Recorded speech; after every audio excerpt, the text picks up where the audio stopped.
Budgerigar পাখির ডিম ও বাচ্চার জন্য ক্যালসিয়ামের গুরুত্ব।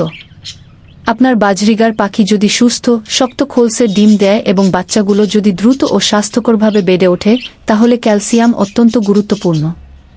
ডিম তৈরির সময় মা পাখির শরীর থেকে প্রচুর ক্যালসিয়াম ব্যবহার হয়। যদি পর্যাপ্ত ক্যালসিয়াম না পায়, তাহলে ডিমের খোলস পাতলা হতে পারে, ডিম ভেঙে যেতে পারে বা ডিম আটকে যাওয়ার মতো মারাত্মক সমস্যা দেখা দিতে পারে। বাচ্চা ফুটে বের হওয়ার পরও ক্যালসিয়ামের গুরুত্ব কমে না। মা বাবা পাখি যে খাবার বাচ্চাদের খাওয়ায়, তার মাধ্যমেই বাচ্চারা ক্যালসিয়াম পায়। পর্যাপ্ত ক্যালসিয়াম থাকলে বাচ্চার হাড়, ঠোঁট ও ডানার সঠিক বৃদ্ধি হয় এবং তারা আরও শক্তিশালী ও সুস্থ হয়ে ওঠে।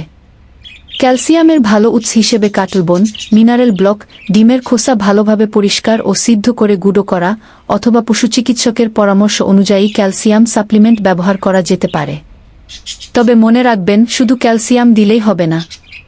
ক্যালসিয়াম শরীরে ভালোভাবে কাজে লাগার জন্য পর্যাপ্ত ভিটামিন ডিও প্রয়োজন। তাই প্রতিদিন কিছু সময় নিরাপদ সকালের রোদে রাখুন বা প্রয়োজনে ভেটেরিনারিয়ানের পরামর্শ অনুযায়ী ভিটামিন ডি সমৃদ্ধ সাপ্লিমেন্ট ব্যবহার করুন। সঠিক পরিমাণে ক্যালসিয়াম নিশ্চিত করতে পারলে আপনার বাজরিগার সুস্থ থাকবে, ডিমের মান ভালো হবে এবং বাচ্চাগুলোও দ্রুত ও সুন্দরভাবে বেড়ে উঠবে। ভিডিওটি ভালো লাগলে শেয়ার করে আপনার প্রিয় মানুষকে দেখার সুযোগ করে দিন এবং পশুপাখি সম্পর্কে এরকম আরও তথ্যমূলক ভিডিও পেতে চ্যানেলটি সাবস্ক্রাইব করুন। দেখা হচ্ছে আবার অন্য কোনো নতুন তথ্যমূলক ভিডিও নিয়ে। ধন্যবাদ।